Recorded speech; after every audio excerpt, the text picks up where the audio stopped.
Tonight, Nancy Drew in Scatterbrained Coverup.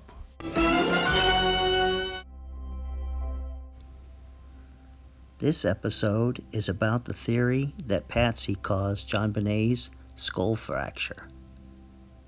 So, what happened after that?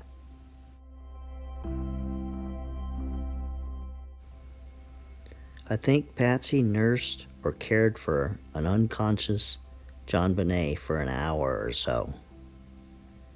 And during that time, Patsy thought about telling John about what had happened and thought how John would react. And then she thought about explaining this accident to her mother, her sisters, and friends. And all the scenarios were awful. So, Patsy decided to cover it up. Patsy took Jonbenet's unconscious body to the basement to be away from John and Burke. Patsy needed to cover up the real injury to Jonbenet's skull. And she knew that injury was grave. And it was not just a cut to the head that needed stitches, but it was extremely grave. Patsy made the garrote. Jonbenet was face down when Patsy strangled her, so she didn't have to look at her. Patsy placed Jonbenet in a white blanket, and she placed the pink nightgown next to her, or it was already with the blanket. And Patsy moved Jonbenet's body into the windowless basement room, where she was found by John the next afternoon. Patsy needed an explanation to tell John where Jonbenet was in the morning. And that's when she conceived of the kidnapping and a ransom note.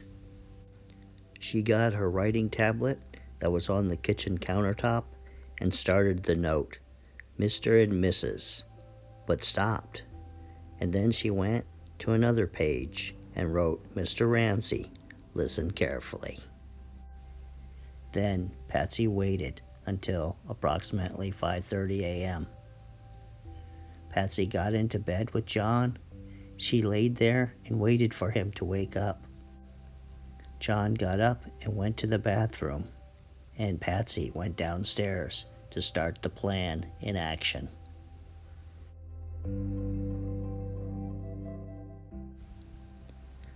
Patsy acted everything out. She screamed for John. She raced to Burke's room. She asked John what they should do, and he said, call the police, and then she placed the 911 call. Patsy told the operator that there's a ransom note. The note ended with SBTC and victory. Then Patsy called her friends. That morning, John Ramsey, while waiting around for a ransom call, most likely realized that there was no kidnapper, and it was Patsy who killed Jonbenet. And he grew nervous as the day proceeded, but he realized that there was nothing to gain to point the finger at Patsy. So that afternoon or that night, when John talked to his lawyer friend, he obtained lawyers for both of them, separate lawyers, in case things went bad later.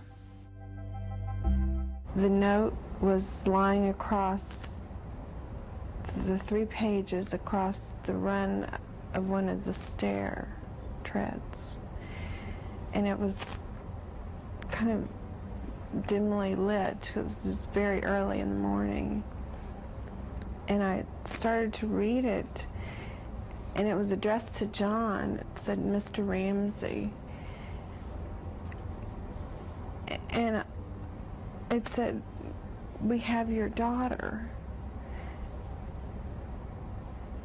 And it just wasn't registering. And I may have gotten through another sentence, like, we have your daughter, and I don't know if I got any further than that. And I immediately ran back upstairs and pushed open her door, and she was not in her bed. And I screamed for John. 1. Jonbenet was strangled face down because the garrote knot was on the back of her neck, indicating the person didn't want to see Jonbenet when she was strangled.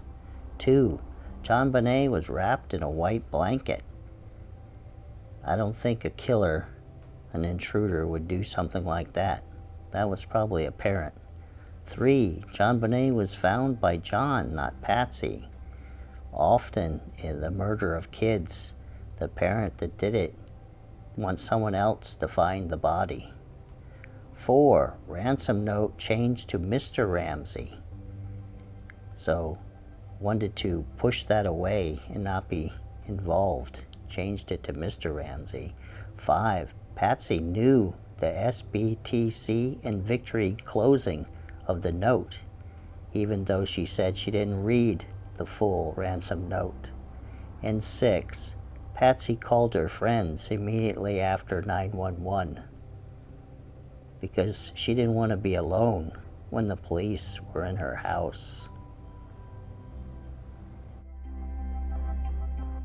Well, this ends this episode of Unsolved, and tomorrow night we'll look at the Zodiac Killer case and a whole bunch of different suspects to the murder of Sherry Jo Bates in Riverside, California. See you the next time.